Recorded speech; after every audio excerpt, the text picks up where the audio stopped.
अच्छा जी, अच्छा हानिया, तुम्हें तो मालूम है कि हम मोल्स कर रहे हैं, तुम आती हो ना क्लास में, ग्लिम्स देखती हो मोल्स के। अच्छा एक बात मैं और बता दूं लेट कमर्स के लिए, लेट कमर्स से मुराद असल में यही तो वो जैसे मेंढक निकल के आते हैं ना बरसात के सीजन में, जैसी मौसम आता है, रेनी सीजन आता है तो मेंढक निकल के आते हैं, वैसे ही इसी तरह ये जो अब सीजन शुरू होता है नवंबर, दिसंबर, जनवरी, फरवरी, इसमें बच्चों को सडनली ख्याल आता है कि पढ़ाई भी इंपॉर्टेंट है, और सडनली उनको लगता है कि अगर उन्होंने नहीं पढ़ा तो अम्मा अब्बा से बड़े जूते पड़ेंगे, या अगर उन्होंने नहीं पढ़ा तो साल जाया हो जाएगा। तो इसलिए चलो ठीक है, लेकिन जब आप लेट स्टार्ट करते हो ना तो इस बात का ख्याल रखना कि जिन्होंने फर्स्ट स्टार्ट किया था they were first movers, and now you have to be a fast mover. अगर आप फास्ट मूवर भी नहीं बने, फर्स्ट मूवर भी नहीं बने, तो फिर आपके लग गए लसन, ठीक है। तो इसलिए जरूरी ये है कि जो लोग लेट स्टार्ट करें, आई हैव नो कंसर्न कि आपके स्कूल में क्या चल रहा है, आपके स्कूल में आपको सब कुछ आ रहा है या आपको कुछ भी नहीं आ रहा है। आई एम ओनली कंसर्न जो मैं आपको पढ़ा रहा हूं वो आपको कितने अच्छे से आ रहा है और क्या आप उसमें परफॉर्म कर रहे हैं या नहीं कर रहे, ठीक है। आप सबको मालूम है, मैं भी कॉलेजेस में पढ़ा रहा हूँ, स्कूल में पढ़ा रहा हूँ, हर जगह दिसंबर में मिड टर्म का सीजन है, ठीक है ना। अब पता नहीं कोविड की वजह से एग्जीक्यूट हो पाएगा नहीं हो पाएगा, लेकिन मिड टर्म सबके स्कूल में अगर नहीं हो रहा, 2-3 स्कूल वालों ने मुझे ये भी बताया, हाईब्रो और जो है ना वो क्या नाम इसका हेक्सेस वालों ने बताया कि उनका मिड टर्म डिले कर दिया, जनवरी में ले रहे हैं। लेकिन बहुत सारी जगहों पर बहरहाल होगा, मिड टर्म कंडक्ट होगा, और मिड टर्म में लाजमी सी बात है जो 11th ग्रेडर्स हो आप लोग, आपके वो सिलेबसेस आ रहे होंगे जो अभी आपने मेरे साथ नहीं पढ़े, यानी हमने तो बिल्कुल जीरो से स्टार्ट किया था, चैप्टर नंबर 1 से स्टार्ट किया था, तो अब हम उन चैप्टर्स में एंटर हो रहे हैं जो आपके स्कूल में पढ़ा दिए गए थे। तो देयरफॉर जी इस्लाम, कैसे आप, क्या नाम है आपका? Abdul Razzaq, the bowler, the allrounder, जानते हो क्या तुम?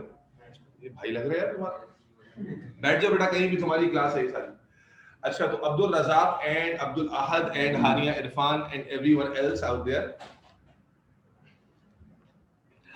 तो मैं कुछ पहले से प्लान दे दूं आप लोगों को, ताकि जो आज ही आए हैं या जो पिछले हफ्ते आए थे या जो उससे पिछले हफ्ते आए थे या जो शुरू से पढ़ रहे हैं, उन सब के लिए थोड़ा सा बेनिफिट हो जाए। लेकिन इसमें कुछ इनपुट मैं डालूंगा और ज्यादा इनपुट आपको डालना पड़ेगा, क्योंकि मैं बाद में भूल जाऊंगा।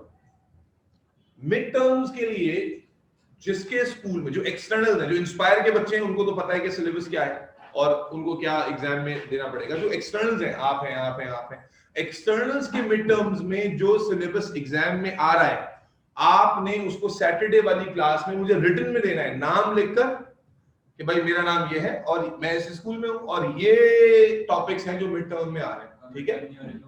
नहीं हो रहा तो नहीं देना यार, क्या क्या मुझे पता है हो रहा है नहीं हो रहा है। अगर मिड टर्म जैसी कोई चीज आपके स्कूल में या टेस्ट सीरीज हो रही है या ऑनलाइन हो रहा है, जो भी कुछ हो रहा है, तो मिड टर्म के आप मुझे टॉपिक्स लिख के देंगे, भले से वो टॉपिक अभी हमारे सेशन में नहीं भी हुए हो, तो हम कोशिश करेंगे कि जो टॉपिक्स कॉमन टॉपिक हैं सबके, मुश्किल वाले भी हैं, तो उनको अलग से, उनकी फिर अलग सेक्शंस रखकर मिड टर्म वर्कशॉप के नाम से, और उसके लिए आपको कुछ अलग से पैसे नहीं देने पड़ेंगे, सिर्फ आपको टाइम निकाल कर आना पड़ेगा। तो ये आपके लिए एक फेवर हो जाएगा हमारे एंड से कि मिड टर्म में भी अगर कोई सिलेबस आ रहा है, लेट्स से कि तुम्हें उसका कख नहीं आता, ठीक है, तो we will take the responsibility कि आपको वो अच्छे से आपके एग्जाम से पहले करा दिया जाए, ठीक हो गया। तो ये मैं सैटरडे को दोबारा रिपीट नहीं करूंगा, ठीक है, क्योंकि हमने अपना काम करना होता है, रोज रिपीट नहीं कर सकता एक बात को। फिर रिपीट कर दूं कि सैटरडे की क्लास में जो भी एक्सटर्नल बच्चे हैं, अपने मिड टर्म का जो भी सिलेबस आपके पास आ रहा है, मिड टर्म एग्जामिनेशन में जो भी टॉपिक्स आ रहे हैं, फिर चाहे वो ऑर्गेनिक आ रही हो, एसिड बेस्ड सॉल्ट आ रहा हो, इलेक्ट्रोलिसिस आ रही हो, जो भी टॉपिक्स आ रहे हैं, उन टॉपिक्स को रिटन में with your name, with your school name, और रिटन में आप उन टॉपिक्स की लिस्ट बनाकर मुझे हैंड ओवर करेंगे। जो बच्चे ऑनलाइन ही आ रहे हैं मुसलसल, वो फिर मुझे ईमेल करेंगे, and they also need to acknowledge me on the WhatsApp group कि भाई हमने आपको भेज दिया, प्लीज चेक आवर ईमेल, और उसकी कंफर्मेशन ले लेंगे कि मैंने देख लिया, ठीक है। तो इंशाल्लाह उसको सॉर्ट आउट करेंगे। नवंबर 12 है आज, कोशिश करेंगे कि दिसंबर से पहले यानी नवंबर के लास्ट वीक में एक्स्ट्रा सेशंस रखें आपके मिड टर्म वर्कशॉप के नाम से, और उसके अंदर वो टॉपिक्स कवर करा दिए जाएं आपको, ताकि आप मिड टर्म में भी अच्छा परफॉर्म कर सकें स्कूल में, ठीक है। तो that would be a kind of favour from our side. इसके अलावा एक तो अनाउंसमेंट ये थी, ये सुन लिया सबने, ऑनलाइन वालों ने सुन लिया सबने? Yes, sir. सैटरडे ये ड्यू डेट है। आज आप जाओगे लिस्ट बनाओगे, सैटरडे वाले दिन तक मुझे लिस्ट चाहिए, उसके बाद जिसकी लिस्ट आएगी वो मेरे लिए एक्सेप्टेबल नहीं है। तो आप वो लिस्ट दोगे with your name, with your school name और जो टॉपिक्स आपके मिड टर्म में आ रहे हैं, और वो आप सैटरडे को सबमिट कर दोगे। फिर हम उस पर वर्कआउट करके आपको बता देंगे कि भाई ये वर्कशॉप हो रही है, फला दिन हो रही है और इस टाइम पे हो रही है, और आप आगे ये टॉपिक पढ़ सकते हैं। ठीक है। दूसरी चीज आपने क्या करनी, दूसरी चीज आपने ये करनी कि अब तक आपकी हो रही थी 2 क्लासेस, थर्सडे को और सैटरडे को। क्लासेस अभी भी 2 ही रहेंगी, बट अब से जो टॉपिक यानी मोल्स, अभी हम मोल्स का टॉपिक पढ़ रहे हैं, मोल्स, और जैसे कि मैं बार बार कह रहा हूँ कि अब जो टॉपिक अब आएंगे आपकी केमिस्ट्री के सिलेबस में, ये वो टॉपिक है जो सारे केमिस्ट्री को ओ लेवल के, जो वो टॉपिक जो एग्जाम में ज्यादा डिफिकल्ट कंसीडर किए जाते हैं, कंसेप्चुअल कंसीडर किए जाते हैं। अब तक जो टॉपिक हम लोग पढ़ते आ रहे थे comparatively they were the easier topics, क्योंकि बेसिक्स थे, atomic structure, bonding, electronic configuration, particle nature, diffusion, osmosis, ये सारे कॉन्सेप्ट बेसिक कॉन्सेप्ट थे जो आप पढ़ते आ रहे थे। लगभग हमने 8-9 टॉपिक्स कर लिए हैं अब तक अपने इस सेशन के अंदर, ठीक है ना, डे 1 से starting from the topic number 1। तो अब वो टॉपिक आ रहे हैं, शुरू हो, जैसे मोल है, इसके बाद हमने एसिड बेस भी करना है, इलेक्ट्रोलिसिस भी करना है, ऑर्गेनिक की तरफ जाना है। तो ये सारे वो टॉपिक्स हैं जो टॉपिक्स आपके एग्जाम में ज्यादा हाईली फोकस्ड होते हैं। तो इन टॉपिक्स में रिस्क बिल्कुल भी नहीं लिया जा सकता, ठीक है। तो मैं वर्क कर रहा हूं इसके ऊपर, आपको इंशाल्लाह सैटरडे को कंफर्म कर दूंगा, कोई डे और टाइम फिक्स कर दूंगा। उस टाइम में you need to come with your past papers and that will be your practice session होगी, ठीक है ना। 11th ग्रेडर्स के लिए it would be a mandatory session. जो 10th ग्रेडर अगर हमारे साथ कोई है उसके लिए ऑप्शनल है, अगर अच्छा बच्चा है आ जाएगा तो फायदा ही होगा, और अगर नहीं भी आएगा तो मैंडेटरी उसके लिए नहीं है। सर कौन सा दिन है? मैं बता दूंगा सैटरडे को इंशाल्लाह कंफर्म करके, अभी थोड़ा सा फाइनलाइज कर रहा हूँ उसको असिस्टेंट के साथ बैठ के। तो इंशाल्लाह ताला वो एक एक्स्ट्रा स्लॉट आपको बता दिया जाएगा। कोशिश करेंगे वो स्लॉट किसी और क्लास से भी क्लैश ना हो, और अगर किसी का क्लैश हो रहा हो तो पहले बता दें। और फिर उसमें 11th ग्रेडर्स का आना मैंडेटरी होगा ताकि उसमें प्रैक्टिस कराई जाए, बिकॉज आई नो कि घर पर आप में से सारे बच्चे ऐसे नहीं है जो बैठ के रेगुलर बेसिस पे 2-2 घंटे प्रैक्टिस कर रहे होंगे, और विदाउट प्रैक्टिस आपसे केमिस्ट्री नहीं होगी। यू हैव द कॉन्सेप्ट, ये एक अलग चीज है, और you can utilise the concept to answer the question correctly, ये एक अलग चीज है जो केमिस्ट्री के अंदर अलग टाइम रिक्वायर करती है। और एक अच्छा स्मार्ट बच्चा जो डे 1 से खुद से सेल्फ स्टडी करता है वो ग्रेजुअली अप्रोच बिल्ड कर लेता है, लेकिन एक एवरेज बच्चा, बिलो एवरेज बच्चा, उसको धक्का लगाना पड़ता है। तो that is a sort of धक्का, ठीक है। लेकिन अगर आपकी सीरियसनेस नजर नहीं आई तो फिर धक्का फिर थप्पड़ में भी तब्दील हो सकता है, धक्का जरा जोर से भी पड़ सकता है। तो ये इंशाल्लाह सैटरडे को मैं फाइनलाइज करूंगा। तो 2 क्लास स्टार्ट करने से पहले 2 चीजें मैंने क्या बताई। नंबर 1 हमने क्या करना है, सैटरडे को आप सबने, जो खास तौर पे एक्सटर्नल वाले बच्चों, आपने अपने मिड टर्म के topics with your name, with your school name लिख के देने हैं रिटन में। और दूसरा काम क्या करना है, दूसरा आपने मुझसे पूछना है कि वो टाइम डिसाइड क्या हुआ है, ताकि फिर वो थर्ड जो टाइम है, थर्ड स्लॉट जो है आपका वीक में, वो हम आपको निकाल के दें। I will try my level best कि वो 1.5 आवर या 2 आवर का स्लॉट। ठीक हो गया? बात समझ में आ गई सबको? सबको बात समझ में आ गई? चलो अच्छा, अब जो लोग नए हैं, आज 2 और कोई नया नहीं है आज, इधर सारे पुराने हैं। ओके मेरे बच्चे, आपको मालूम है हम मोल्स का टॉपिक कर रहे हैं, और मोल्स में हमने स्टार्ट किया था तो मैंने आपको बताया था कि मोल्स में 2 तरह के क्वेश्चन हैं। एक विदाउट इक्वेशंस है, जो इजियर वर्जन है, वो सारे हम कर चुके हैं, ठीक है। और अब हम आ गए डिफिकल्ट वर्जन ऑफ मोल्स पे, जो कि इक्वेशन बेस्ड मोल।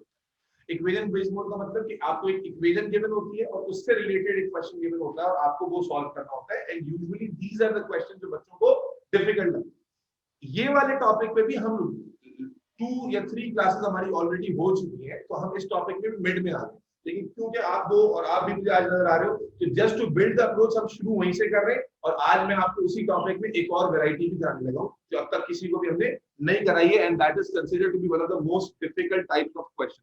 पहले बेसिक्स बनाने के लिए एक सिंपल क्वेश्चन से स्टार्ट करेंगे। तुम तीनों ज्यादा फोकस करोगे कि तुम्हें पता नहीं है कि करना कैसे, ठीक है मेरे बच्चे। लास्ट टाइम भी आप लेट आए थे, आज भी लेट आए थे, ठीक है राबिया, क्लास से पहले भी आ जाएंगे तो आपको इंस्पायर वाले रोकेंगे थोड़ी, आ जाओ। लेट आने का पता नुकसान क्या है, मैं स्टार्ट कर दूंगा फिर आप बोलेंगे पता नहीं क्या चल रहा है। एक यहाँ बैठ जाओ और बड़े स्पॉट आओ, यहाँ जाओ, जल्दी सेट हो जाओ बस, ठीक है। पहले एक क्वेश्चन लिखिए सारे के सारे, और फिर जो नए वाले हैं उनके लिए हम रिपीट करते हैं कि कैसे अप्रोच है, और फिर आगे का क्वेश्चन सीखेंगे। क्वेश्चन लिखो बेटा एवरीवन, कैलकुलेट मोल्स के क्वेश्चन को ही आगे कंटिन्यू कर रहे हैं। Calculate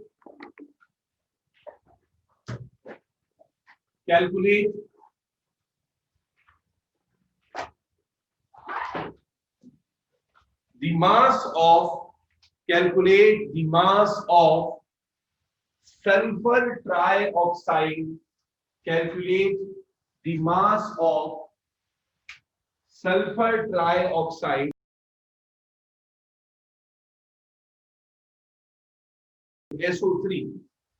SO3. Calculate the mass of sulfur trioxide produced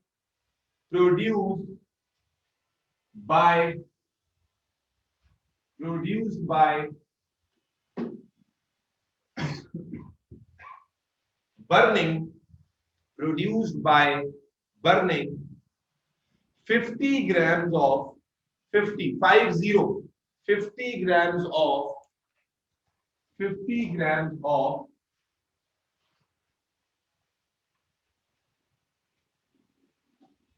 oxygen gas, 50 grams of oxygen gas. उसके बाद एक इक्वेशन गिवन है आपको, 2SO2 plus O2 gives 2SO3. इसके बाद ये इक्वेशन कॉपी कीजिएगा, 2SO2 plus O2 gives 2SO3. जिन लोगों ने क्वेश्चन मेरे साथ नहीं किया हुआ है वो सिर्फ बोर्ड पे फोकस करेंगे, चाहे ऑनलाइन है ऑफलाइन है, और जिन्होंने किया हुआ है वो करना शुरू कर सकते हैं। AR जो आपको रिक्वायर होगा यहाँ लिख दे रहा हूँ मैं, सल्फर का है 22, ऑक्सीजन का है 16। अब जिन लोगों ने नहीं किया हुआ है वो लोग प्लीज तवज्जो रखें। देखिए बेटा, ये एक इक्वेशन गिवन है और आपको एक क्वेश्चन गिवन है जो मोल के टॉपिक से रिलेटेड है। लास्ट टाइम आप लोग आए थे, मैंने बताया था कि मोल का क्वेश्चन जो है वो समझना नहीं है, ब्लाइंडली जो मैं तरीका बता रहा हूँ उसे फॉलो करोगे तो चाहे समझ कुछ भी ना आए तब भी आंसर सही आएगा, मेथड तुम्हें सही आ जाएगा। ठीक है, तो अगर तुम्हें ये इशू है कि मोल समझने का मुश्किल है तो वो मसला खत्म, समझना नहीं है, बस ब्लाइंडली स्टेप्स को फॉलो करना है। स्टेप्स क्या थे, वर्कफ्लो क्या था, लास्ट टाइम भी बताया था कि आपको कोई ना कोई डाटा गिवन होता है, कोई ना कोई डाटा गिवन होता है, वैल्यू गिवन होती है। तो पहला स्टेप क्या होता है कि आप गिवन वैल्यू को किसमें कन्वर्ट करते हैं, मोल्स में। पहला स्टेप क्या होता है, जो भी गिवन वैल्यू होती है उसको आप कन्वर्ट कर देते हैं किसमें, मोल्स में। और ये स्टेप करने के लिए आपको हमेशा क्या अप्लाई करना होता है, फॉर्मूला, जो फॉर्मूला की लिस्ट में से आपको मिल जाएगा।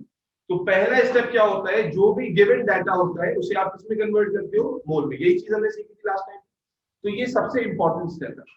दूसरा स्टेप क्या होता है, once you get the moles of substance A, उसके बाद आप सब्सटेंस ए के मोल से सब्सटेंस बी के मोल पे जंप करते हो। क्या मतलब हुआ, अगर आप क्वेश्चन को रीड करो, क्या नाम बताया तुमने, अब्दुल रज़ाक, और आपका नाम मैं भूल गया, क्या नाम है, अरीबा या अब्दुल रज़ाक। आप क्वेश्चन पे देखें तो आपको एक डाटा गिवन है SO2 के बारे में और एक रिक्वायर है SO3 के बारे में, सॉरी एक डाटा गिवन है ऑक्सीजन के बारे में और रिक्वायरमेंट है SO3 के बारे में, ऐसे ही। तो आपको दो सब्सटेंसेस के साथ डील करना है। तो आपने जब एक का मोल निकाल लिया तो you need to jump from moles of substance A to moles of substance B, and that is not done by using formula, rather it is done by something called ratio method, and this is one of the tricky step. सही, I'll tell you कि कैसे करना है।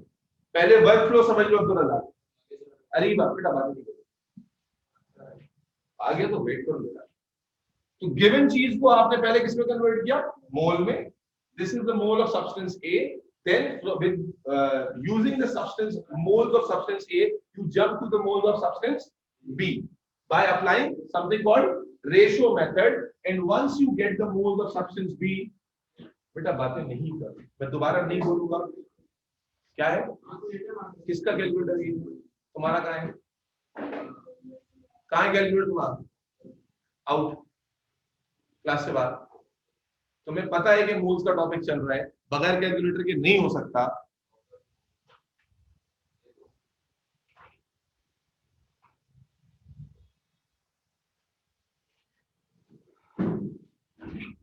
Okay बेटा, तो Once you get the moles by ratio method, simply what you need to do, जो moles तुम्हारे पास आ जाएंगे, you convert those moles into the required value, and this step is also done by using formula.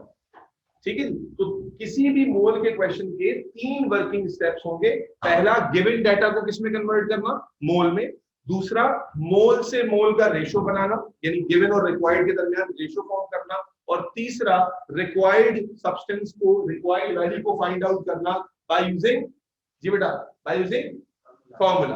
अब इस चीज को, इस work scheme को जल्दी से कॉपी कर लो और उसके बाद मैं इसको क्वेश्चन पे अप्लाई करके दिखाता हूं. जिन लोगों, ये ऑनलाइन बच्चों का हो गया सवाल, आपका हो गया था जी सर, कर लिया. बेटा फिजा, आंसर बताओ क्या आ रहा है.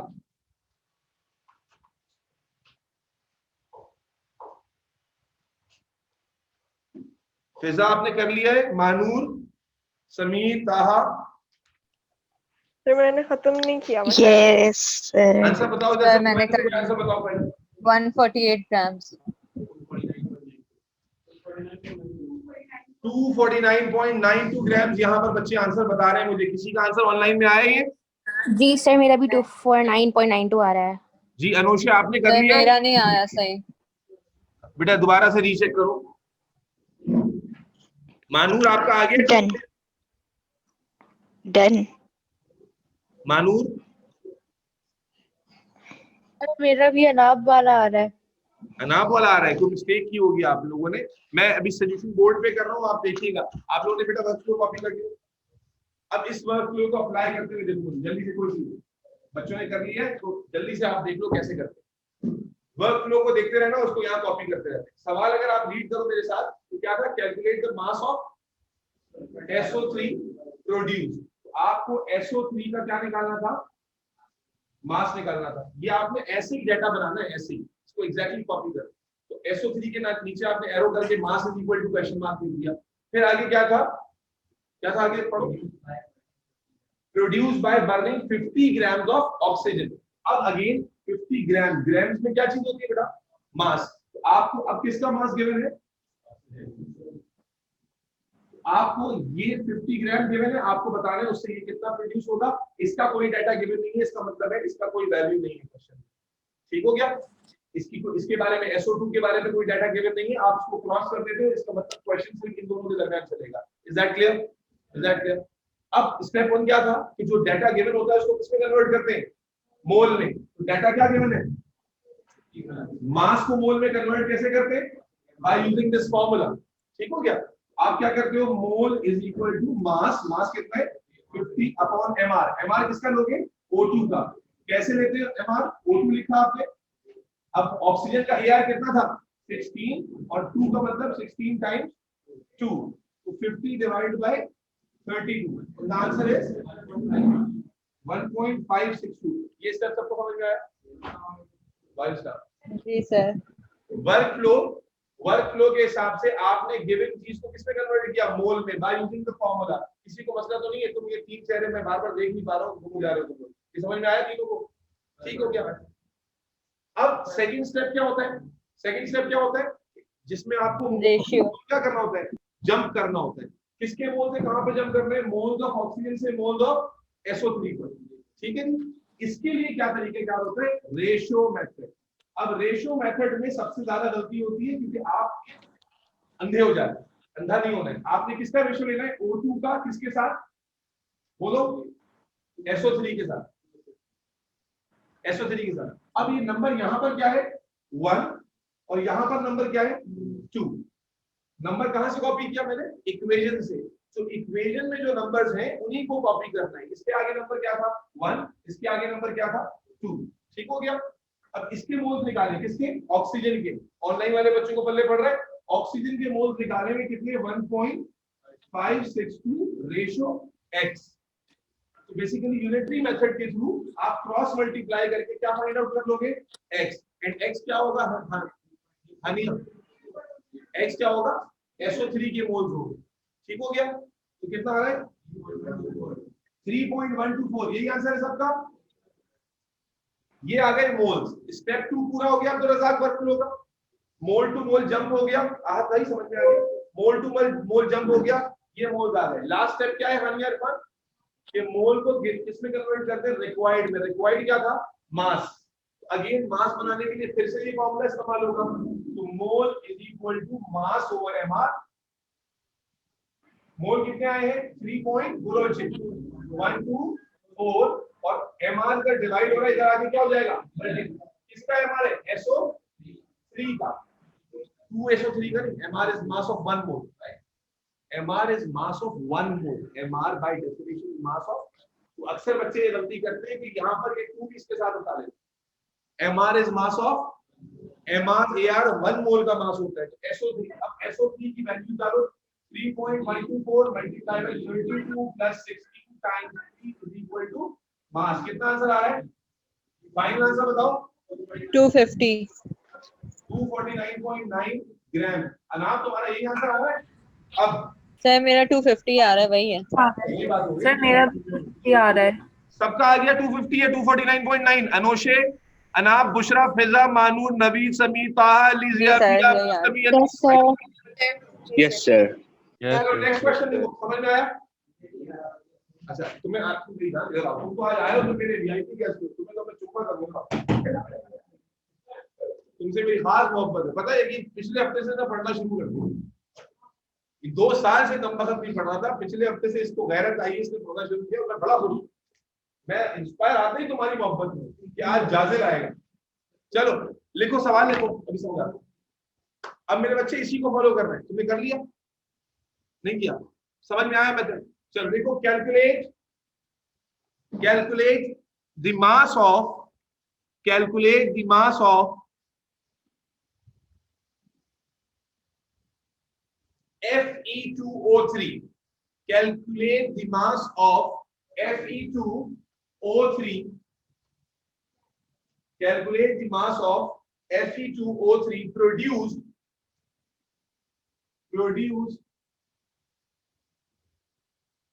by burning, produced by burning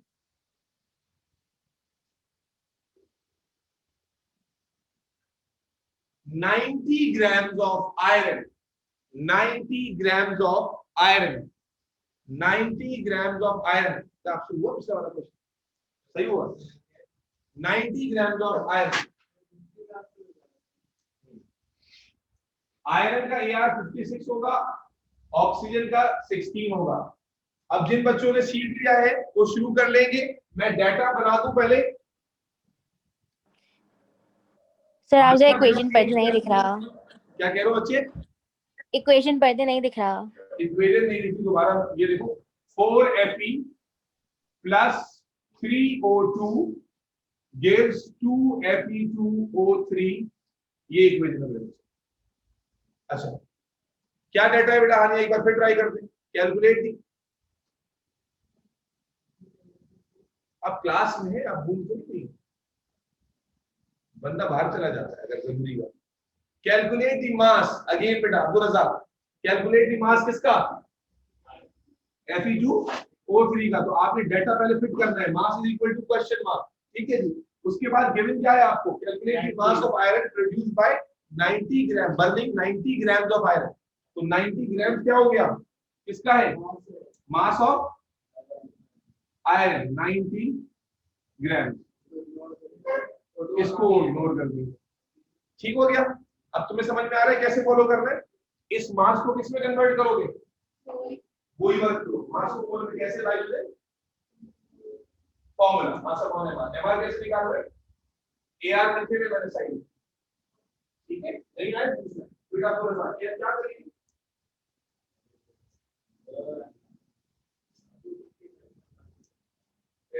आज समझ में यही बात लो, एग्जैक्टली कॉपी करो, ठीक है। मेरे बच्चे ध्यान भी लगाओ, उधर भी होता था। हां बेटा आगे बढ़ो जी। ऑनलाइन में अनोशे बेटा, आर यू डूइंग, कर रहे हो? Yes, sir, I'm doing it. ये सर बेटा, ये अलग अलग आंसर्स को, जिसका गलत निकला ना मैं जूता उतार के मारूंगा वो। आज अब खुद से चेक कर लो, सर मार दे जूता। ये माइक पे जूते कौन मार रहा है, क्या कह रहे हो? कौन है ये? क्या कह रहे हो? सर मैं सर थी। आंसर हाँ क्या बोलो? सर मैंने कहा सर आंसर क्या आ रहा थोड़ा है? आंसर क्या आ रहा है? क्या आंसर 128.56 आ रहा है? नहीं नहीं। क्या आ रहा है? सर, जी बेटा। जब हम आयरन का मोल निकालेंगे जी जी। तो हम उसके एमआर को 4 से मल्टीप्लाई करेंगे नो या बेटा, 56 अभी से मैंने बोला करेंगे? एमआर इज मास ऑफ 1 मोल। 56 से तो 90 को 56 से डिवाइड करूं?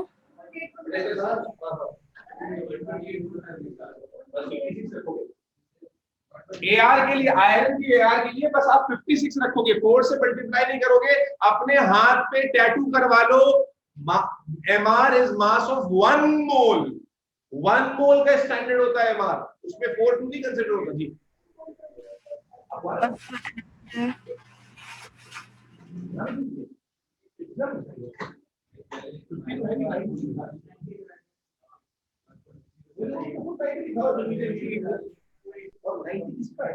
आयरन का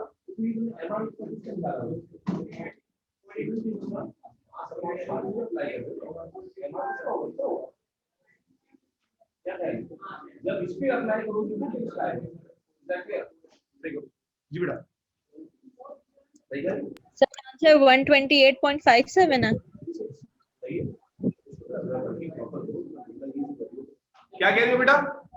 अनु आंसर 128.57 है। यस, यही आंसर है 128.57।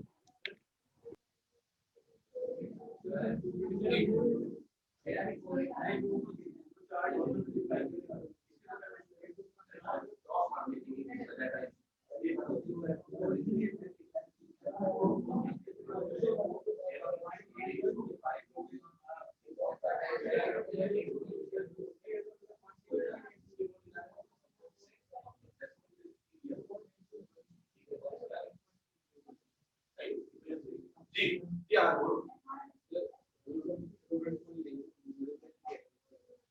नहीं, ये गलती बहुत कॉमन है। हमें मानिए कहाँ बैठे जाजिला हो गया बेटा, सबका आंसर आ गया 128 पॉइंट। Yes sir. 57। अच्छा, बख्तावर, फिजा आंसर आया, महनूर, नवीद, समीर, ताहा, वजीउद्दीन, सर मेरा अनार, अलिजिया, बिया। जी सर आ गया। अब तक मैंने ये वाला फॉर्मूला अप्लाई नहीं करवाया जो आज लिखा हुआ नजर आ रहा है। अब इस फॉर्मूले के ऊपर जा रहे हैं।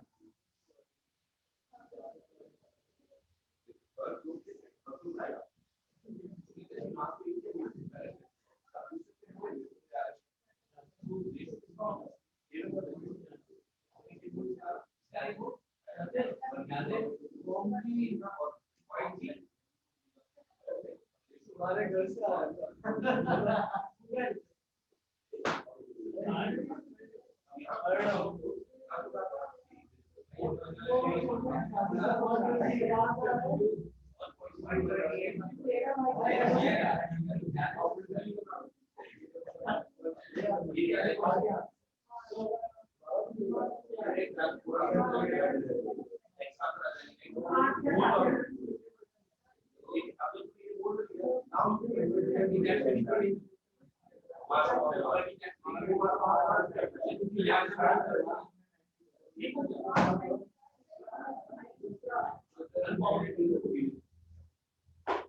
नेक्स्ट क्वेश्चन लिखो बेटा। कैलकुलेट ये फॉर्मूला कॉपी कर लिया तुम लोगों ने कंसंट्रेशन वाला। अब इसके सवाल कराने लगा हूं। ये सवाल कंपैरेटिवली ज्यादा वर्किंग रिक्वायर करते हैं, इसलिए बच्चे ज्यादा गलती करते हैं। ये वाला फॉर्मूला सबने लिख लिया ऑनलाइन वालों ने? सर चलो लिखो कैलकुलेट। सर जी बेटा बोलो। सर ये अभी जो लास्ट क्वेश्चन किया इसका आंसर बता दें। 128 पॉइंट समथिंग आ रहा है बेटा। ठीक है सर। ठीक है, चलो कैलकुलेट। पहले क्वेश्चन लिखो, बता दो। Calculate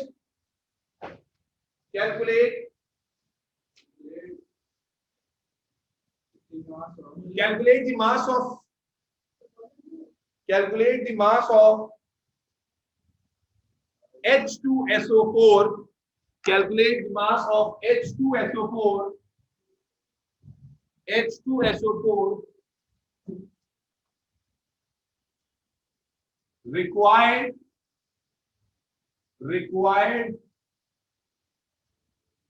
to react with 0.2 mole per dm cube. 0.2 मोल पर डीएम क्यूब. ये मोल पर डीएम क्यूब क्या होता है? कॉन्सेंट्रेशन. जैसे ग्राम क्या होता है? मास. ये शुरू में लिखवा चुका हूँ. यूनिट्स कैसे आइडेंटिफाई करते हैं? क्या गिवन है?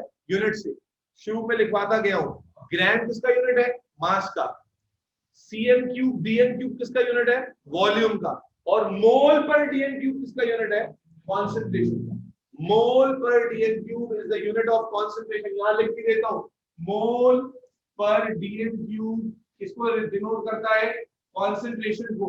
ग्राम किसको डिनोट करता है? मास को. अगर सिर्फ सीएम क्यूब डीएम क्यूब लिखा हो तो किसको डिनोट करता है? वॉल्यूम को. इस तरह से आप डाटा को पिक करते हैं. तो क्या लिखा है? दोबारा से रीड करना जरा. Calculate the mass of H2SO4 required to react with 0.2 mole per dm cube of NaOH.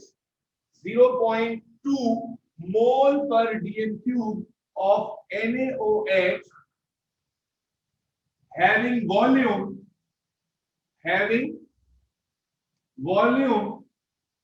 of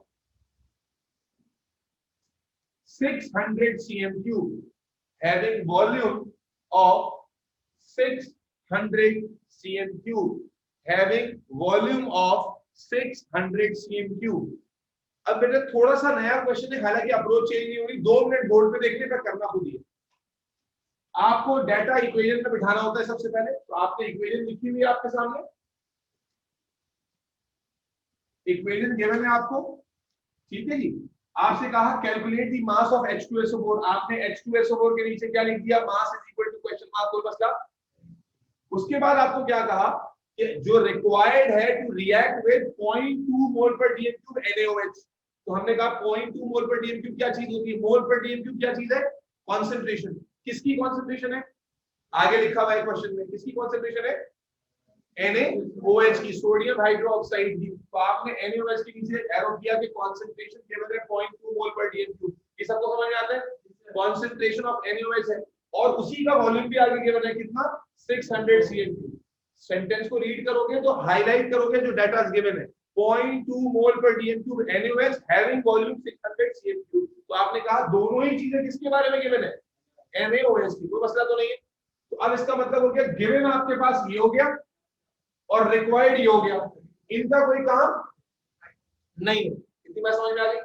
अब वही बात पहले क्या करेंगे? गिवन डाटा को किसमें कन्वर्ट करेंगे? मोल में. गिवन डाटा को किसमें कन्वर्ट करेंगे? मोल में. लेकिन अब मोल बनाने के लिए आपको इसके जरिए मोल बनाने के लिए ये फॉर्मूला अप्लाई नहीं होगा. अब कौन सा फॉर्मूला अप्लाई होगा? ये वाला. बिकॉज़ कॉन्सेंट्रेशन और वॉल्यूम का डाटा गिवन. तो कॉन्सेंट्रेशन और वॉल्यूम किस फॉर्मूले में आ रहे हैं? इस वाले फॉर्मूले में. तो now you will use this formula of concentration and volume and find out what? Moles. इतनी बात समझ में आती है? जब आपके पास मोल आ जाएंगे तो फिर वही रेशो मेथड आ जाएगा 1:2 का. फिर रेशो से NaOH के मोल H2SO4 के मोल्स आ जाएंगे. और जब आप H2SO4 के मोल्स निकाल लेंगे तो मास निकालेंगे बाय यूजिंग. समझ में आएगा प्रूफ? वर्क फ्लो के वही 3 स्टेप्स हैं जो पहले चले आ रहे थे. फर्क ये है कि पहले गिवन डाटा को मोल में कन्वर्ट करने के लिए ये वाला फॉर्मूला लगा रहे थे क्योंकि मास गिवन था. अब कॉन्सेंट्रेशन गिवन है तो ये फॉर्मूला लगाएंगे. Is that clear everybody?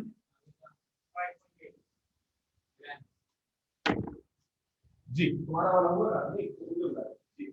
चल वाला बताओ. 4 और 2 ठीक है. 1.3 डेसिमल ठीक है. क्या करेंगे? 4x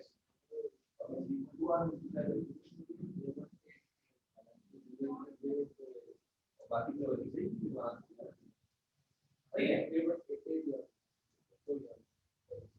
अच्छा तुम्हें आ गया? तो पूरा समझ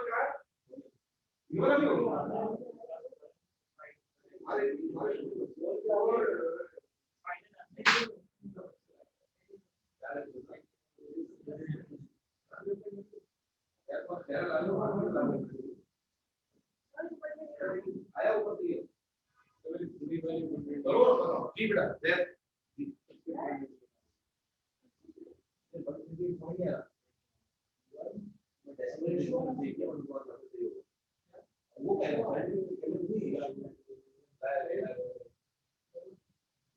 डेसिमल प्लीज से जो लोग से एग्जैक्ट आंसर नहीं आ रहा होगा साइंटिफिक एविडेंस पूरी लेके जाता हूं तुम्हारा आंसर नहीं आ रहा है जी बेटा समझ आ रहा है कैसे बोल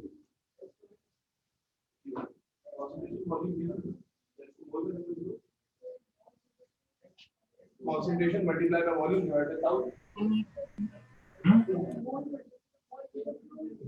मोल में dQ to the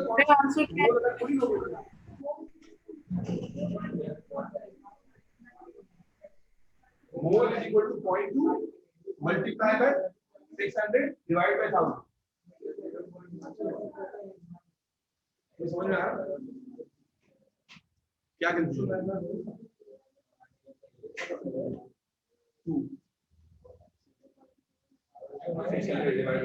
है फॉर्मूला भी ये फॉर्मूले की प्रैक्टिस हमने पहले फिनिश कर लिए थे अब फिर इसके बाद ये फॉर्मूला नया आपके लिए ये लोग पहले से करते हैं बेटा ऑनलाइन पर बच्चों से हो रहा है पहले आपने कंसंट्रेशन का फॉर्मूला अप्लाई करना था मोल निकालने के लिए 0.2 मल्टीप्लाई बाय 600 डिवाइड बाय 1000 तो आंसर क्या है अभी आंसर आ रहा मोल पर डीएम आंसर क्या आ रहा है बताओ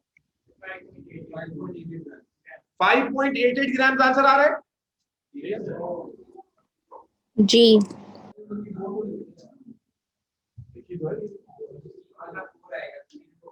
सल्फर का लिखा हुआ है Na का 23 होता है वो आएगा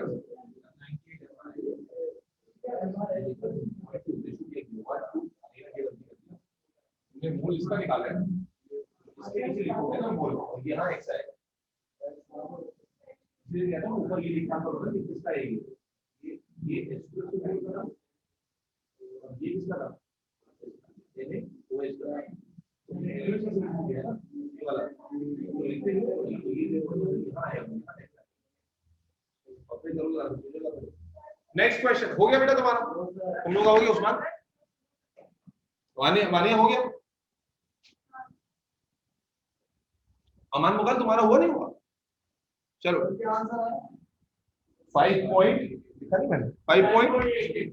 5.88 ग्राम ऑनलाइन में से कंफर्म करो यही आंसर आ रहा है यस सर सर यही आ रहा है चलो गुड हो गया नेक्स्ट क्वेश्चन कैलकुलेट अब इसी को थोड़ा सा और टिपिकल बनाते जाएंगे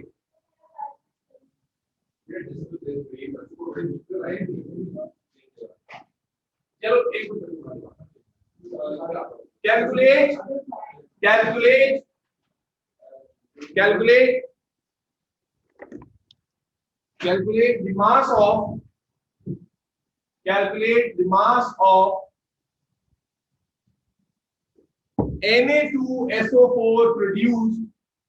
Na2SO4 produced by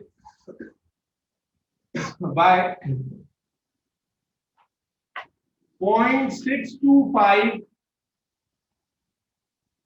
sir question repeat करेंगे प्लीज sorry क्वेश्चन रिपीट कर दें please calculate the mass of Na2SO4 produced by 0.625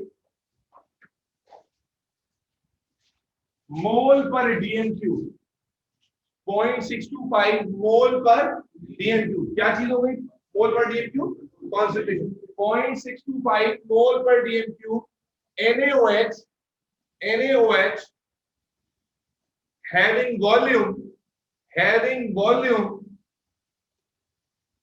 450 cm3 having volume 450 cm3 equation वही वाली है जो पिछले पिछले क्वेश्चन में थी। डेल्टा मैंने फिट भी कर दिया है। Calculate the mass of Na2SO4, आपने यहाँ एरो बना के mass equal to question mark लिख दिया, और उसके बाद क्या कहा आपको उसने, concentration of NaOH 0.625 and volume भी दिया हुआ है 450 cm3। again the same approach, use the formula to find out the moles and mole to mole ratio and then final answer।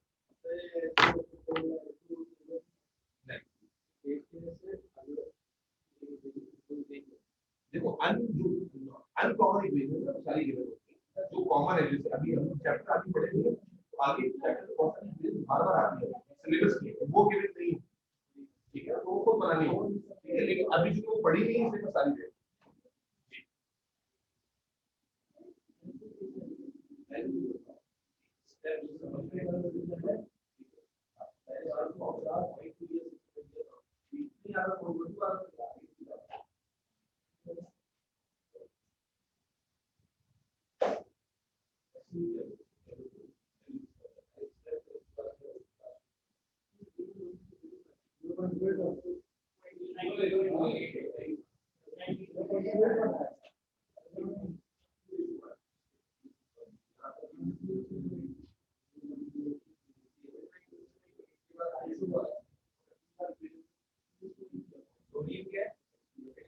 Sir,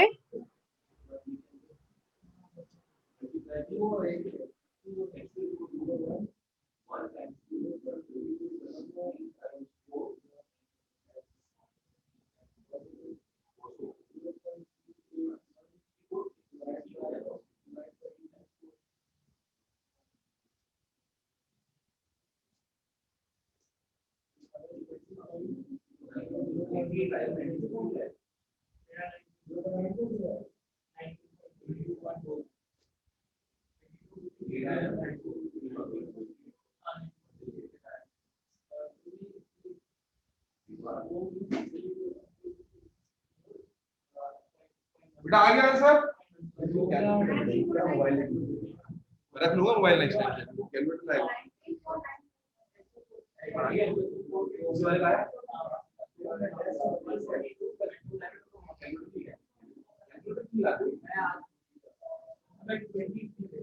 जी। बेटा आंसर बताओ।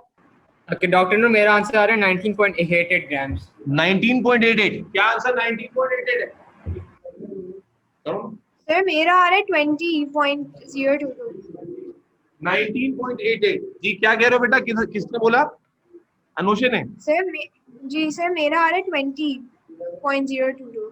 अच्छा देखो, मैं बार बार ये बताता आ रहा हूँ और मैं बार बार बताता रहूंगा, यू नीड टू जो है ना रिमेम्बर दिस, कि जब तुम वैल्यूज ले रहे हो तो ऑलवेज ट्राई टू टेक, अगर देखो अगर तुमने कोई डिवीजन या मल्टीप्लिकेशन किया है और उसमें छोटा सा आंसर आ रहा है तो फिर तो पूरी वैल्यू ले लो, अदरवाइज जो बड़े आंसर आते हैं उसमें से फर्स्ट 3 डेसिमल प्लेसेस लोगे तो मार्क स्कीम से सबसे एक्यूरेटली मैच करेगा वो पूरा आंसर उस वक्त लेने में। फिर मार्क स्कीम से बार दफा वैल्यूज डेसिमल प्लेसेस में आगे पीछे हो जाती है, तो टेक्निकली तुमने जो किया है तुम्हारा आंसर सही होगा, लेकिन मार्क, क्योंकि हमने अपने मार्क स्कीम से भी आंसर्स को मैच करना है, तो इसलिए स्टैंडर्ड जो कैम्ब्रिज का है वो क्या है कि 3 डेसिमल प्लेसेस लेके सॉल्व करना है, then you will get the exact answer. ठीक है सर मेरा सर, तो 19.97 आया है। सर 19.9। मेरा 19.97 जिन लोगों का आया। 19.88 आ रहा है या 19.9 आ रहा है, दोनों का सेम ही काउंट होगा, 2 डेसिमल प्लेसेस पे आंसर ठीक होता है। Okay sir. सबने कर लिया, मेथड समझ में आएगा, थोड़ा स्पीड भी पकड़ ले, बच्चे देखो फट से कर लेते हैं, ये भी ये स्पीड कम हो जाता है। चलो बेटा नेक्स्ट क्वेश्चन लिखो। अब क्वेश्चन को थोड़ा सा बड़ा करते हैं, हमारा हो गया। अरीबा बेटा आपका हो रहा नहीं हो रहा, और आंसर आ रहे नहीं आ रहे, लास्ट वाले निकाल लिया। चलो कैलकुलेट द कॉन्सेंट्रेशन, अब कॉन्सेंट्रेशन निकालने की बात हो रही है। Calculate the concentration, calculate the concentration of KCl solution, KCl solution, KCl, calculate the concentration of KCl solution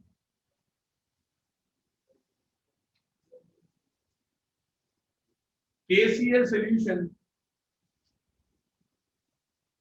having volume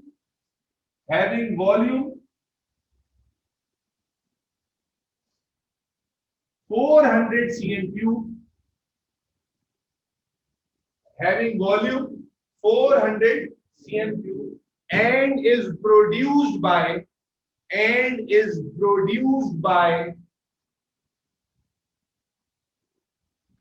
thermal decomposition of and is produced by thermal decomposition of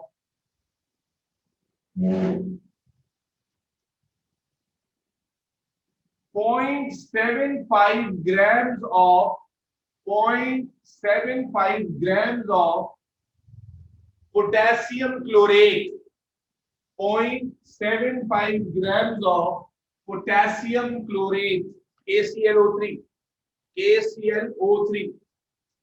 अब सवाल उलट गया है। उलट क्या गया? पहले मास निकाल रहे थे, अब मास गिवन है तुम्हें किसका? पोटेशियम क्लोरेट का, और कॉन्सेंट्रेशन निकालनी है किसकी? KCl की। यही क्वेश्चन का डाटा है जो यहाँ पे दिया, इक्वेशन गिवन है। अब अगेन कॉन्सेंट्रेशन निकालने के लिए आपको वॉल्यूम चाहिए होता, तो वॉल्यूम भी गिवन है। ठीक हो गया?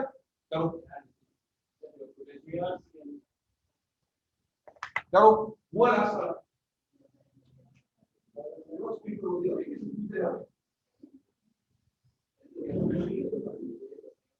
सारे तो कोचिंग भी होगा।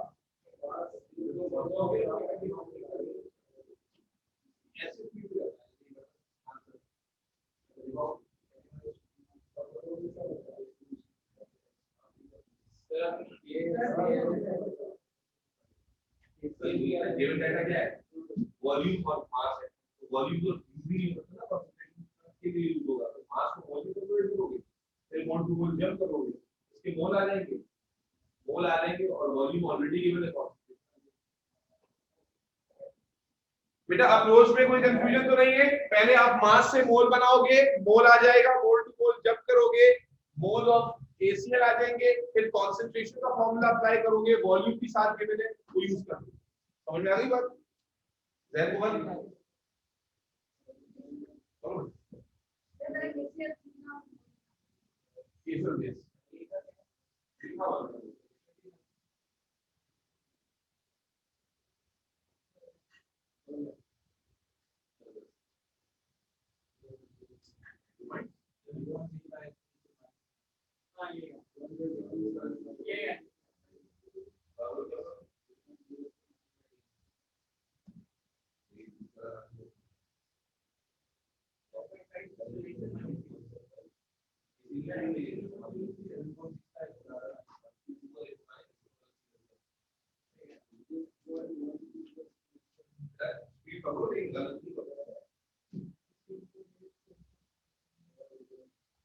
जी ऑनलाइन पे आंसर आया किसी का बच्चों?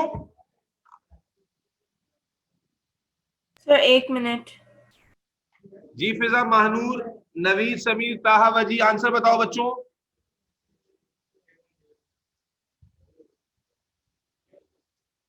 आंसर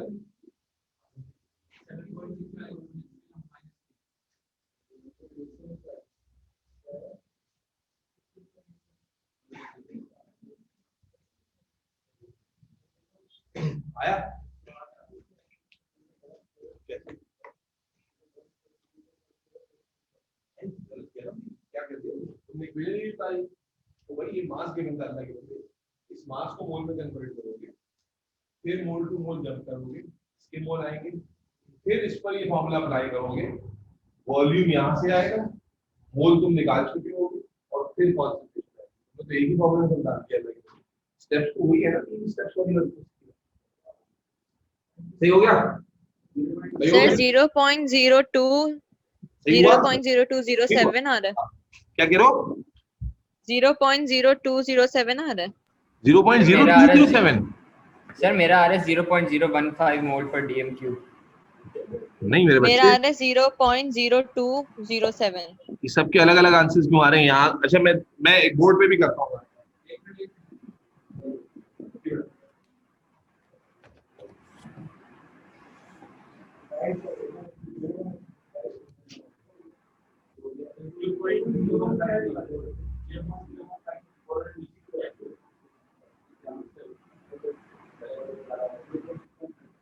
पहले गलत आंसर क्यों आया था?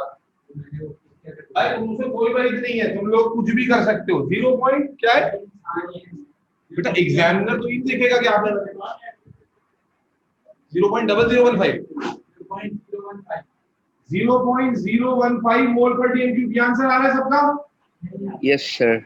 Yes, sir. सर मेरा नहीं आ रहा। सर मेरा एक्सपोनेंशियल आंसर आ रहा है। एक्सपोनेंशियल से क्या आ रहा है? 1.5 एक्सपोनेंशियल -2। सर मेरा नहीं आ रहा, मेरे पास 0.02 आ रहा है। 0.02 आ रहा है। 0.02 का मतलब वही डेसिमल प्लेसेस का गड़बड़ हुआ है। जी सर मेरा भी यही आ रहा है 0.015 मोल पर डीएमक्यू। बख्तावर एक्सपोनेंशियल पे क्या आ रहा है? Sir 4.57 exponential -6। क्या आ रहा है? दोबारा बोलो। 4.5731 नहीं फिर एक्सपोनेंशियल। 4.57 तो गलत हुआ ना बेटा। 1.5 आएगा तो सही होगा। मुझे पता है, मैं देखती हूँ। मैं बोर्ड पे क्विकली बता देता हूँ कि आप पहले अपने स्टेप सेट कर लीजिएगा। पहले आपने 0.75 ग्राम लिया होगा, उसको मोल बनाया होगा। 0.75 को आपने डिवाइड किया होगा 122.5 से। ये सुनो, बोलो भाई, यही किया पहले स्टेप में? ठीक है,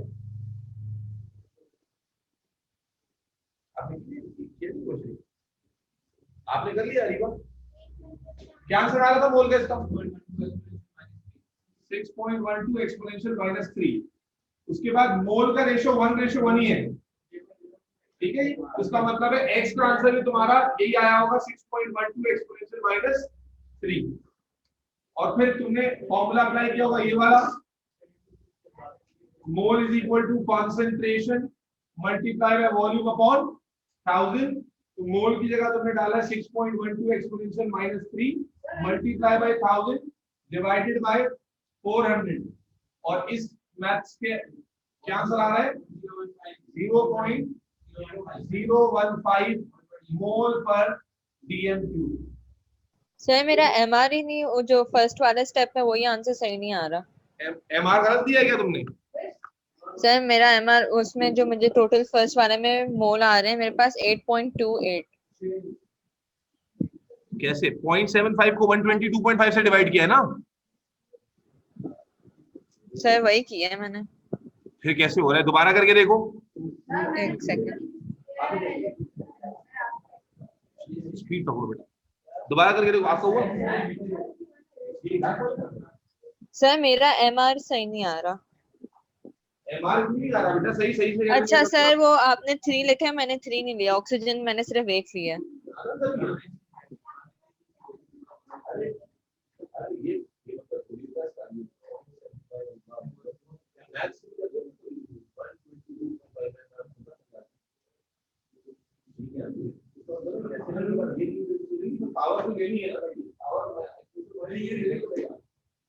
तो तुम सही करते हो, ऊट-पटांग गलतियां कर रही हो। तुम्हारे मेथड को जरूरत नहीं है। सर अब सही आ गया।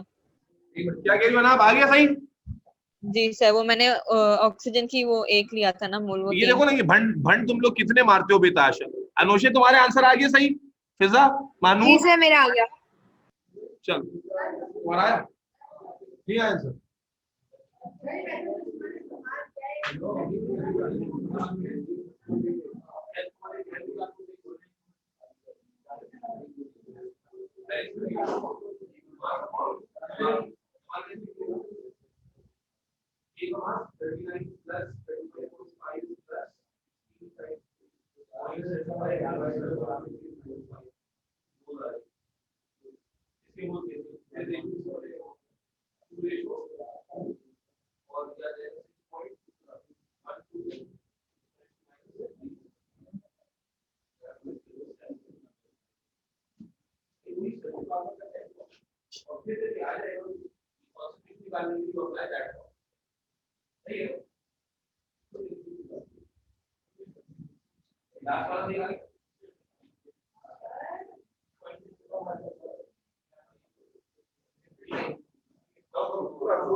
नेक्स्ट क्वेश्चन देखो। Calculate the concentration of NaOH solution, calculate the concentration of NaOH solution. NaOH solution having volume 950 cm cube, having volume 950 cm cube, having volume 950 cm cube, and is produced by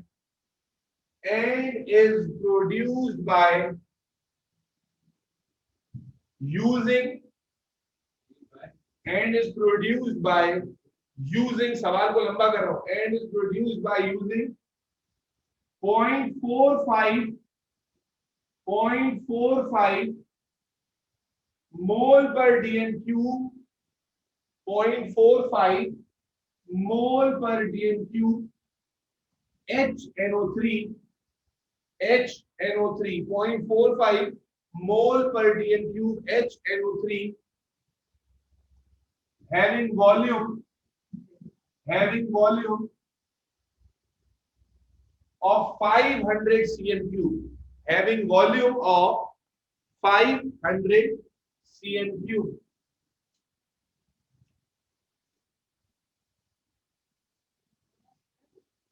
सवाल की जरा दोबारा से गौर करते हैं, क्या कहा आपको उसने बेटा? कैलकुलेट दी कॉन्सेंट्रेशन किसकी?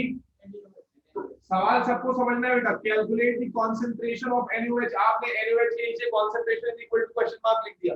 आगे क्या कहता है?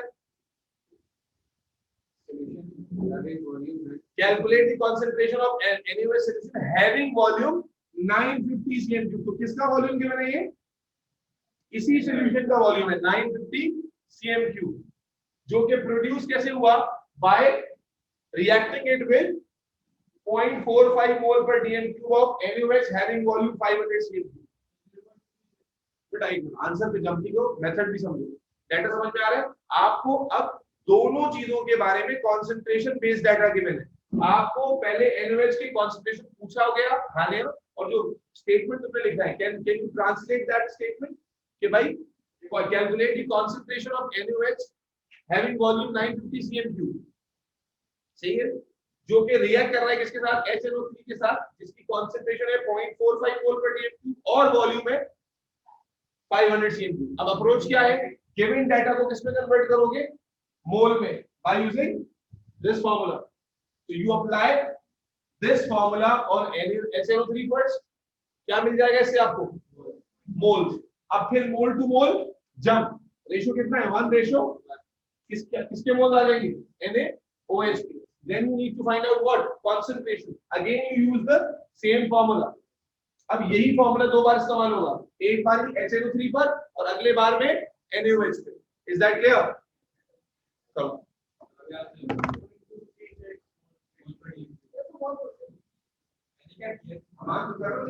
हो गया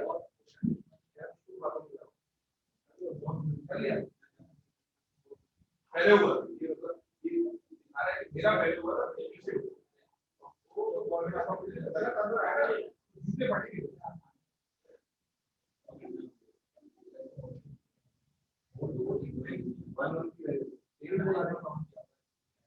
जी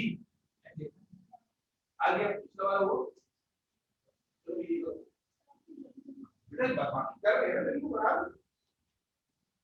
आप मालगाड़ी की स्पीड चल रही है, ये बुलेट ट्रेन है। सर मेरा आंसर आ रहा है 0.236 मोल पर डीएम क्यूब। मेरा भी यही आ रहा है 0.236। जिन लोगों ने कर लिया है वो अपना आंसर प्लीज कंफर्म कीजिए 0.236 मोल पर डीएम क्यूब।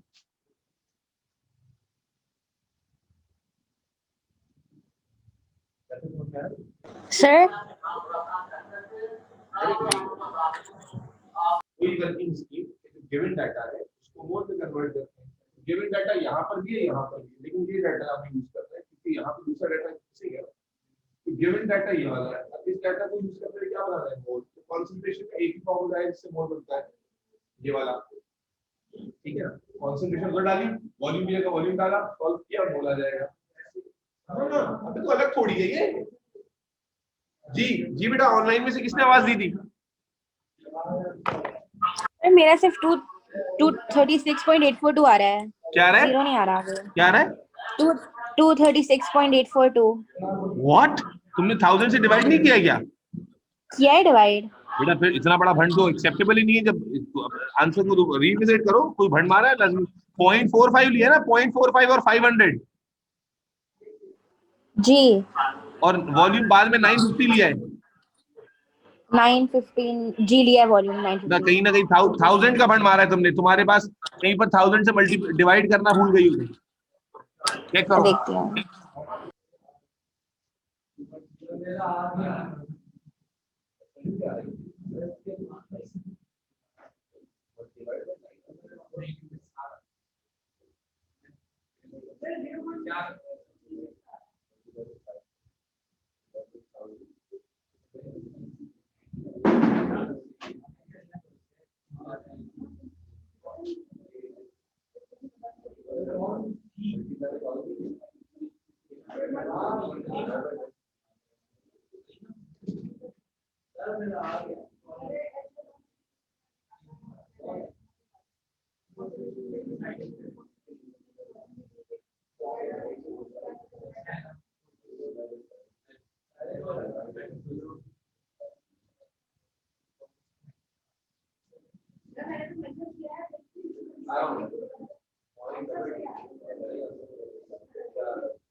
बेटा देखो, ये कैलकुलेटर बेस्ड मिस्टेक का कोई सॉल्यूशन नहीं है। ये तो सिली मिस्टेक हुई ना। कैलकुलेटर भी आपके पास, मेथड भी आपको आता है, फिर भी आपको आता है। कितना पॉइंट सही कर दिया तुमने? नहीं भाई जी, final answer.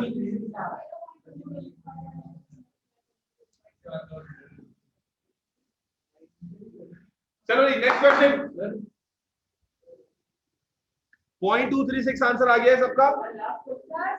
Calculate calculate calculate एक सवाल लिखा दो। Calculate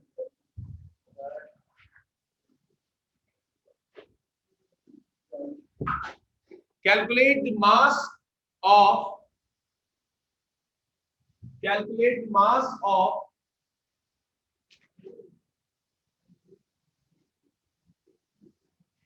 carbon dioxide. Calculate the mass of carbon dioxide and water. Calculate the mass of carbon dioxide and water produced by calculate the mass of carbon dioxide and mass of water produced by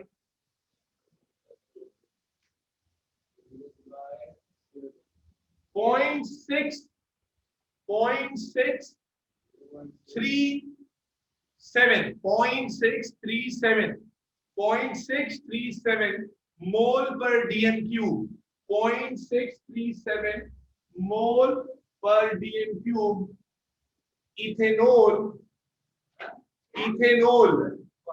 0.637 mole per dm cube ethanol C2H6O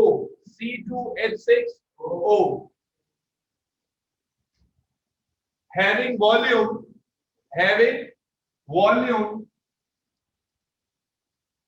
of 450 cm cube, having volume of 450 cm cube.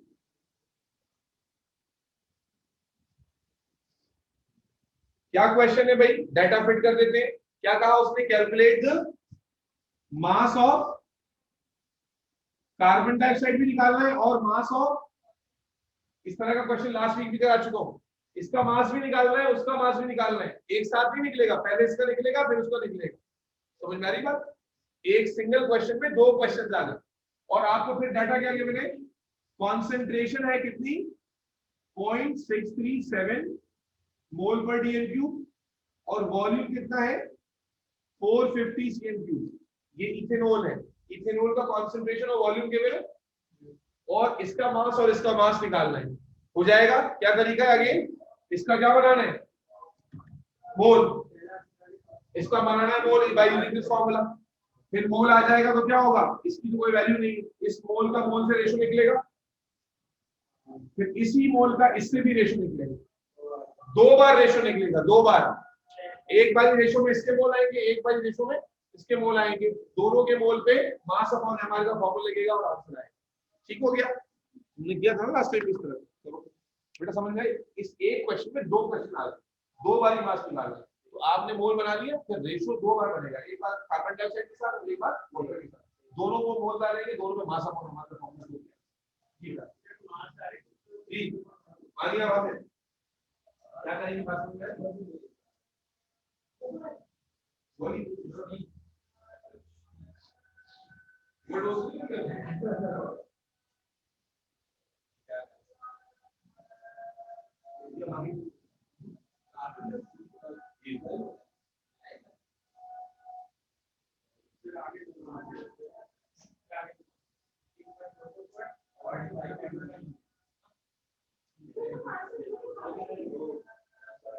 कुछ लाई ला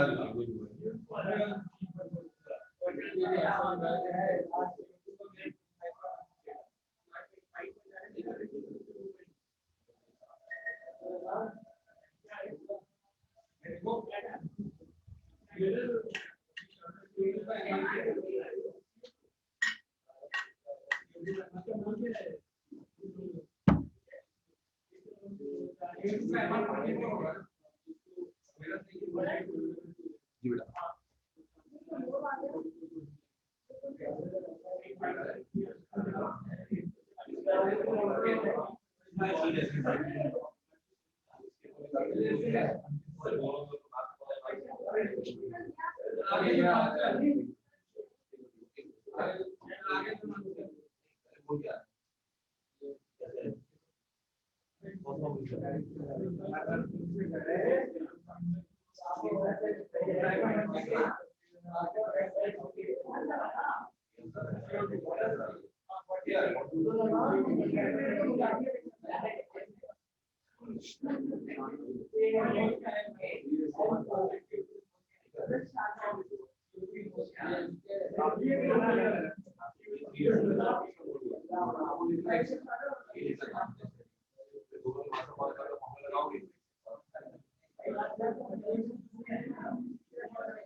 जी online वाले बच्चों answer बताओ। Sir अच्छा sir, एक का मास आ रहा है sir mass of carbon dioxide है 25.168 ग्राम्स और ना क्या मास मास ऑफ हाइड्रोजन है 25.168 ग्राम्स। सर मेरा आ रहा है 25.23। Mass of carbon dioxide is 25.168 ग्राम और सर मास ऑफ ये हाइड्रोजन है नहीं, मास ऑफ हाइड्रोजन नहीं, मास ऑफ वाटर है 15.444 15.444 ग्राम।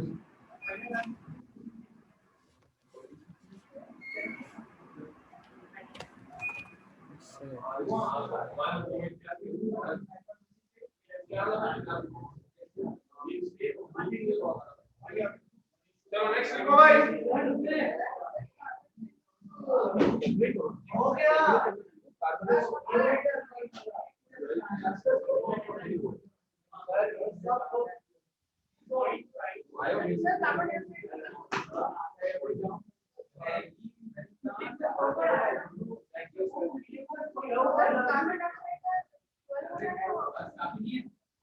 अब बहुत इंपॉर्टेंट कॉन्सेप्ट आता है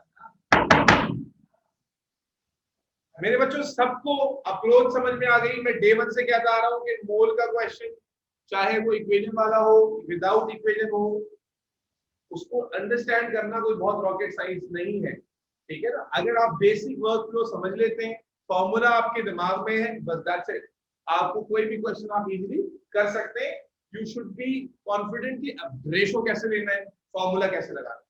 अब मैं मोल में उस क्वेश्चन की तरफ आपको ले जा रहा हूं जो मोल की कैटेगरी का सबसे डिफिकल्ट क्वेश्चन है, या मोल की कैटेगरी का वो क्वेश्चन है कल ले जाएगा, जहां पर कंफ्यूजन हो जाती है, जहां पर बच्चा मिस्टेक करता है और उसको पता ही नहीं होता उसने मिस्टेक किया है। आप अलग से हेडिंग लगाएंगे ताकि याद रहे कि यहाँ से सर ने कुछ अलग कराया था, और वो क्वेश्चन देखने में बिल्कुल ऐसे ही लगेगा जैसा ये है। तो यही सबसे बड़ा मसला होता है कि एग्जाम का डर है, फिर क्वेश्चन में कोई हिंट नहीं होती, क्वेश्चन में कोई हिंट नहीं होती कि ये वो वाला है जो सर ने कहा था बड़ा मुश्किल वाला है, ठीक है ना। Question appear like a normal question, लेकिन उस नॉर्मल क्वेश्चन के अंदर कुछ ऐसा हिंट मौजूद है जिससे आपको पता लगता है कि नहीं भाई ये इतना नॉर्मल भी नहीं है जितना हम समझ रहे हैं, उतना सीधा भी नहीं है जितना हम समझ रहे हैं, ठीक है जी। तो हेडिंग बनाइएगा concept of limiting reactant, concept of limiting reactant, concept of mole conjugation. मैं बार बार कह रहा हूँ रजिस्टर की जो न्यूमेरिकल्स हैं उसकी प्रैक्टिस करते रहेंगे तो पूरा टॉपिक आपको आ जाएगा। कॉन्सेप्ट ऑफ लिमिटिंग रिएक्टेंट, और सबसे ज्यादा यही वाला कॉन्सेप्ट है जो जिस तरह से एग्जाम में पूछा जाता है आप उसमें गलती कर जाते। और बात अभी आप देखोगे कि जब मैं आपको समझाऊंगा तो आपको लगेगा कि इट इज क्वाइट पॉसिबल कि जिसको लिमिटिंग रिएक्टेंट ना पता हो ना वो भी सही कर ले, लेकिन वो तुक्के में सही होगा। और इट इज क्वाइट पॉसिबल कि हर बार उसका तुक्का ना लगे। तो आपको पहले तो पता होना चाहिए कि कॉन्सेप्ट क्या है और इसमें कैसे सॉल्यूशन करना है और इसमें गलती कैसे आपने अवॉइड करनी है। देखो भाई लिमिटिंग रिएक्टेंट क्या है, पहले तो उसको समझ लेते हैं। जो आपने हेडिंग लगाई कॉन्सेप्ट ऑफ लिमिटिंग रिएक्टेंट, बड़ा सिंपल सा कॉन्सेप्ट है। लेट्स से अगर मेरे पास एक रिएक्टेंट है ए और एक रिएक्टेंट है बी, और ए और बी दोनों मिलकर मुझे प्रोडक्ट देते हैं सी। मेरे पास एक रिएक्टेंट क्या है ए, दूसरा रिएक्टेंट क्या है बी, और ए और बी मिलकर क्या दे रहे हैं मुझे सी, ठीक है जी। मैंने रिएक्शन स्टार्ट कराया, ए और बी रिएक्ट कर रहे हैं, सी बनता जा रहा है बनता जा रहा है बनता जा रहा है।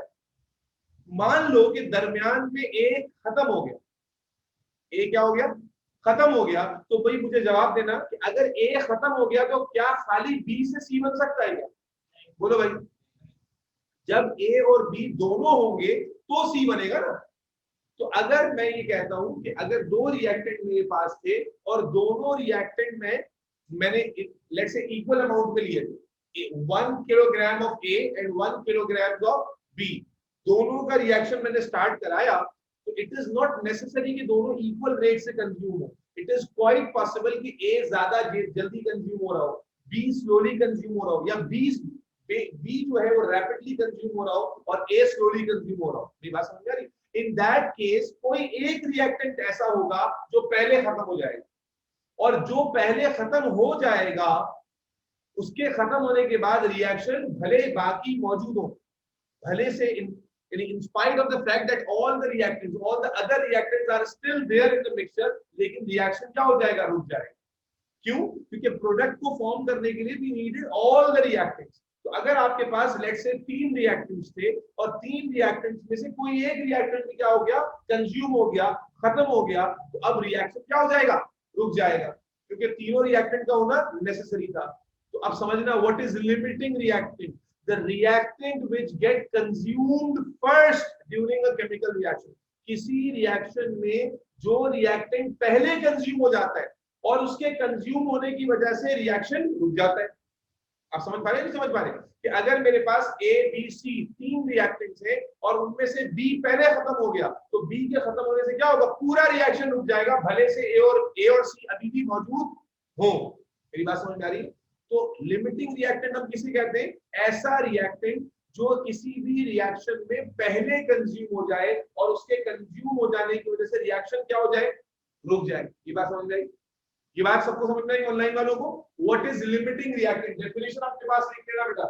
लिमिटिंग रिएक्टेंट की डेफिनेशन लिखना, क्या डेफिनेशन है, the reactant which get consumed first, the reactant, यही वो केस है जो सबसे ज्यादा आपके एग्जाम में फंसाता है। लिमिटिंग रिएक्टेंट क्या है, the reactant which get consumed first during a chemical reaction। बात समझ में आ रही है बेटा? Fiza? Yes, sir. So the reactant which get consumed first during a chemical reaction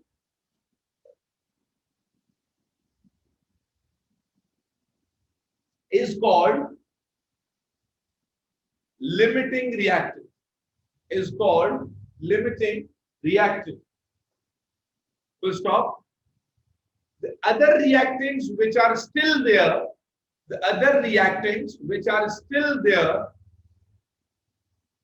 are called भाई एक reactant खत्म हुआ ना कोई, बाकी जो बचे हुए हैं, the other reactants which are still there are called reactants in excess. Are called reactants in excess. Are called reactant in excess. EXCESS. Excess, reactant in excess. And usually they settle down at the bottom of the reacting container. Usually they settle down at the bottom of the reacting container. क्या लिखा आपने? आपने लिखा मेरे बच्चे ये कि कोई केमिकल रिएक्शन आप करा रहे हो, बहुत सारे रिएक्टेंट इस्तेमाल हो रहे हैं, जो रिएक्टेंट पहले खत्म हो गया वो लिमिटिंग है, ठीक है, और जब वो खत्म हो जाएगा तो रिएक्शन भी क्या हो जाएगा, रुक जाएगा, और जो बच गए पीछे वो किसी काम के नहीं है, वो एज इट इज बच जाएंगे, उसको इसलिए हमने उनको क्या कहा, रिएक्टेंट्स इन एक्सेस। और यूजुअली अगर वो सॉलिड्स हैं तो वो बॉटम पे सेटल हो जाते हैं, ठीक है। ये इसलिए मैंने ये जुमला लिखवा दिया क्योंकि इस एग्जाम में ऑब्जर्वेशन भी आती है कि क्या ऑब्जर्वेशन होगी, तो आप यूजुअली कहते हैं कि जो एक्सेस रिएजेंट है वो बॉटम पे आपको ऑब्जर्व होगा, रिएक्टिंग कंटेनर के बॉटम पे मिलेगा। इतनी बात समझ में आती है? इतनी बात समझ में आती है? अब मेरी बात को गौर से सुनो। अभी क्योंकि हम लोगों ने कॉन्सेप्चुअली ये समझ लिया कि लिमिटिंग रिएक्टेंट वो रिएक्टेंट है जिसके खत्म होने के बाद रिएक्शन फर्दर नहीं हो सकता, प्रोडक्ट फर्दर फॉर्म नहीं होगा। तो अगर मैं आपको एक रिएक्शन का डेटा दे दूं, आपको मैं एक रिएक्शन का डेटा प्रोवाइड कर दूं, मैं बताऊं कि भाई ये reactant, let's suppose reactant A 1 kilogram है, रिएक्टेंट बी भी 1 किलोग्राम है, तो बताइए प्रोडक्ट सी कितना बनेगा। जरा मेरी जनरल एग्जांपल पे फोकस करना, और अगर समझ में आए तो यस करना, नहीं आए तो बताना। मैं एक एग्जांपल जनरली ले रहा हूं कि रिएक्टेंट ए 1 किलोग्राम है, रिएक्टेंट बी 1 किलोग्राम है, दोनों 1 केजी है, और ए और बी रिएक्ट करके फॉर्म कर रहे हैं सी। तो मुझे एक बात बताओ कि सी का फॉर्म होना ए और बी दोनों पे डिपेंड कर रहा है या ज्यादा लिमिटिंग रिएक्टेंट पे डिपेंड कर रहा है? मान लो कि ए लिमिटिंग है, ए क्या है, लिमिटिंग है, ए पहले खत्म हो जाएगा। सपोज कर लो कि ए जो है वो लिमिटिंग रिएक्टेंट है, यानी वो पहले खत्म हो जाएगा, तो इसका मतलब है जब ए खत्म हो जाएगा तब तो सी नहीं बनेगा।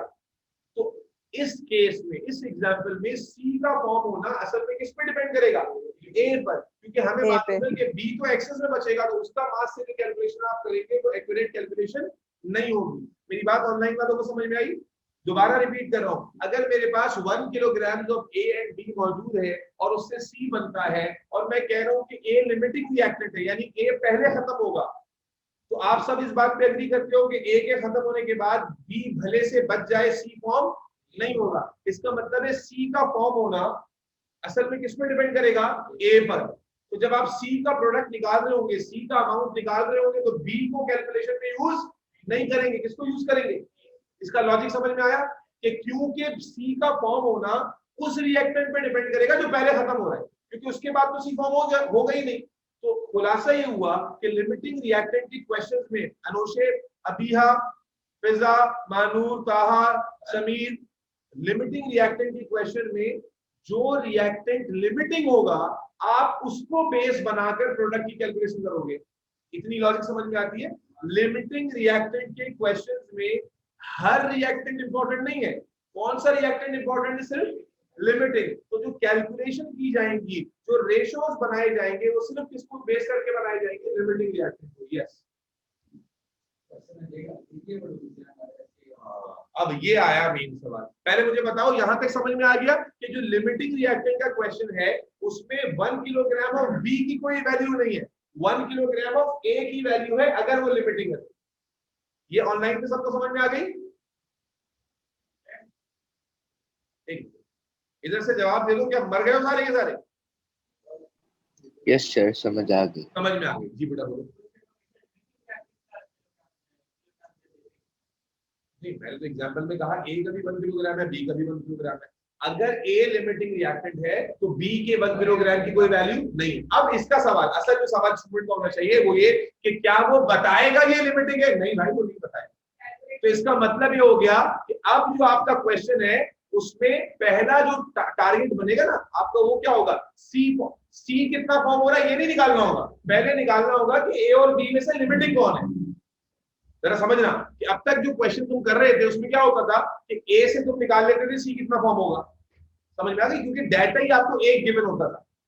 अब क्या है, जब आपने 1 किलोग्राम ऑफ ए भी आपको गिवन है, बी 1 किलोग्राम ऑफ बी भी गिवन है, तो पहले सी नहीं निकलेगा, पहले ये निकलेगा कि ए और बी में से लिमिटिंग रिएक्टेंट कौन।